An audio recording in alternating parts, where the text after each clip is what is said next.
Karon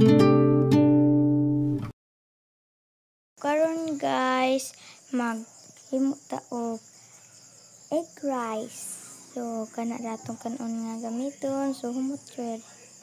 Magbuwak na ta og duha ka itlog.